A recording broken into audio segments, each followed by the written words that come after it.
नमस्कार दोस्तों, मैं मनीष कुमार इनसाइट आईके ट्यूटोरियल में आप सभी का स्वागत करता हूं। करंट अफेयर्स के आज के इस सीरीज में हम लोग पिछले दिनों घटे कुछ वैसे प्रश्नों पर चर्चा करेंगे जो आने वाले किसी भी कॉम्पिटिटिव एग्जाम में करंट अफेयर्स के दृष्टिकोण से इंपॉर्टेंट हो सकते हैं। तो आशा करूंगा कि वीडियो को आप पूरा देखिएगा और इस चैनल को लाइक, शेयर और सब्सक्राइब जरूर कीजिएगा। तो चलिए शुरुआत करते हैं दोस्तों आज के इस सेशन को। आज के इस सेशन का सबसे पहला क्वेश्चन है, विश्व वरिष्ठ नागरिक दिवस कब मनाया जाता है और इसका क्या महत्व है? इसका सही उत्तर होगा प्रतिवर्ष 21 अगस्त को। प्रतिवर्ष 21 अगस्त को विश्व वरिष्ठ नागरिक दिवस मनाया जाता है। ये दिन वरिष्ठ नागरिकों के सम्मान और उनकी समाज में भूमिका को पहचानने के लिए समर्पित है। इसका उद्देश्य बुजुर्गों की भलाई, उनके अधिकारों की रक्षा और उनके सामाजिक, आर्थिक और शारीरिक स्थिति को सुधारने के लिए जागरूकता फैलाना है। इस दिवस का मुख्य लक्ष्य यह सुनिश्चित करना है कि वरिष्ठ नागरिकों को वह सम्मान, देखभाल और सहारा मिले जिसके वे हकदार है और उनके जीवन को और भी सम्मानजनक और सुरक्षित बनाया जा सके। क्वेश्चन नंबर 2, 20 अगस्त को भारत और जापान के बीच कौन सी महत्वपूर्ण बैठक आयोजित हुई? इसका सही उत्तर होगा तीसरी बैठक आयोजित हुई। 20 अगस्त 2024 को नई दिल्ली में भारत और जापान के बीच तीसरी बैठक आयोजित हुई। इस बैठक का उद्देश्य दोनों देशों के बीच विभिन्न क्षेत्रों में सहयोग को बढ़ावा देना था। इस प्रकार की बैठकों से भारत और जापान के बीच कूटनीतिक, आर्थिक और सांस्कृतिक संबंधों को मजबूत बनाने का प्रयास किया जाता है। ये बैठक भारत जापान के संबंधों के विस्तार और द्विपक्षीय हितों को प्रोत्साहित करने के लिए एक महत्वपूर्ण कदम है, जिससे क्षेत्रीय और वैश्विक स्थिरता को बढ़ावा मिलता है। क्वेश्चन नंबर 3, प्रधानमंत्री नरेंद्र मोदी और मलेशिया के प्रधानमंत्री अनवर इब्राहिम के बीच 20 अगस्त को कहां पर चर्चा हुई? इसका सही उत्तर होगा नई दिल्ली में। 20 अगस्त 2024 को नई दिल्ली में प्रधानमंत्री नरेंद्र मोदी और मलेशिया के प्रधानमंत्री अनवर इब्राहिम के बीच द्विपक्षीय चर्चा हुई, जिसमें दोनों देशों ने कई महत्वपूर्ण मुद्दों पर विचार विमर्श किया। इसमें आर्थिक सहयोग पर भी जोर दिया गया, जिसके अंतर्गत सेमीकंडक्टर, वित्तीय प्रौद्योगिकी यानी फिनटेक और रक्षा उत्पादन जैसे क्षेत्रों में सहयोग बढ़ाने पर सहमति हुई। मुद्रा व्यापार पर भी कुछ पॉइंट पर डिस्कस किया गया। दोनों देशों ने अपने व्यापार में स्थानीय मुद्राओं यानी रुपया और रिंगेट का उपयोग पर बढ़ाने पर भी जोर दिया है। वैश्विक चुनौतियां क्या हैं? आर्टिफिशियल इंटेलिजेंस और क्वांटम टेक्नोलॉजी जैसे क्षेत्रों में भी सहयोग की आवश्यकता पर चर्चा की गई। क्वेश्चन नंबर 4, भारत और यूरोपीय संघ के बीच 21 अगस्त को कौन सा सम्मेलन आयोजित हो रहा है? इसका सही उत्तर होगा ट्रैक 1.5 सम्मेलन। 21 अगस्त 2024 को भारत और यूरोपीय संघ के बीच ट्रैक 1.5 सम्मेलन आयोजित हो रहा है। इस सम्मेलन का उद्देश्य निम्नलिखित प्रमुख मुद्दों पर चर्चा करना है।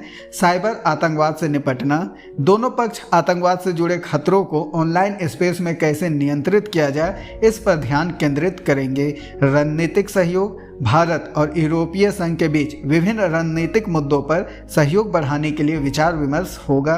आर्थिक और तकनीकी सहयोग, दोनों पक्ष आर्थिक और तकनीकी क्षेत्र में आपस में सहयोग को मजबूत करने के उपायों पर भी चर्चा करेंगे। क्वेश्चन नंबर 5, हाल ही में मानियाचिवाड़ी गांव के किस राज्य का पहला सौर गांव बन गया है?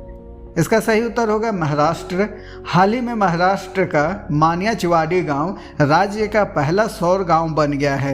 इस गांव में सौर ऊर्जा के व्यापक उपयोग से पर्यावरण संरक्षण को बढ़ावा देने के साथ साथ ऊर्जा की मांग को भी पूरा किया जा रहा है। मानियाचिवाड़ी गांव में सौर ऊर्जा के उपयोग से न केवल ऊर्जा की लागत में कमी आई है, बल्कि पर्यावरणीय संतुलन को बनाए रखने में भी मदद मिला है। इस पहल के अन्य राज्यों में भी अपनाने का प्रयास किए जा रहे हैं।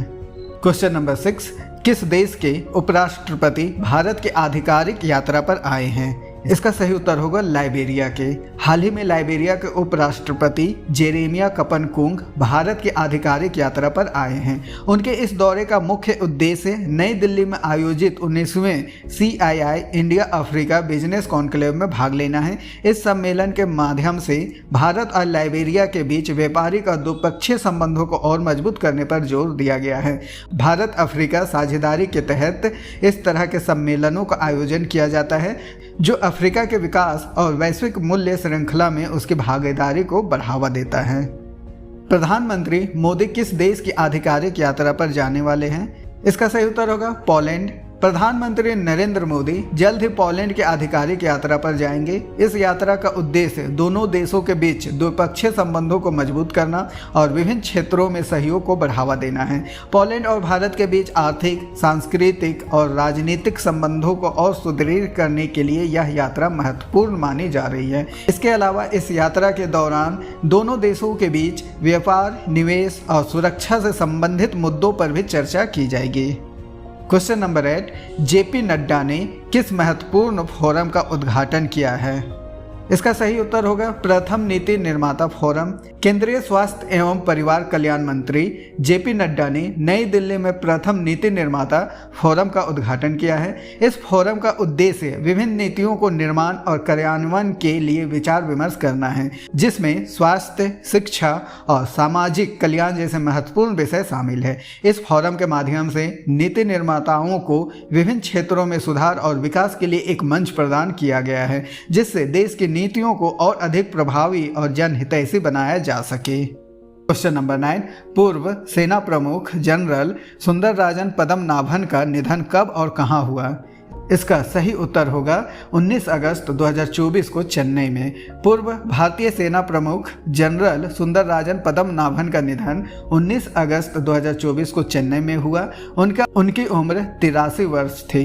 वे लंबे समय से बीमार थे और उन्होंने चेन्नई स्थित अपने आवास पर अंतिम सांस ली। जनरल पद्मनाभन को उनके सैन्य नेतृत्व और देश की सुरक्षा में दिए गए जनरल पद्मनाभन को उनके सैन्य नेतृत्व और देश की सुरक्षा में दिए गए योगदान के लिए याद किया जाएगा। जनरल पद्मनाभन ने 2000 से 2002 तक भारतीय सेना के प्रमुख के रूप में सेवा की थी।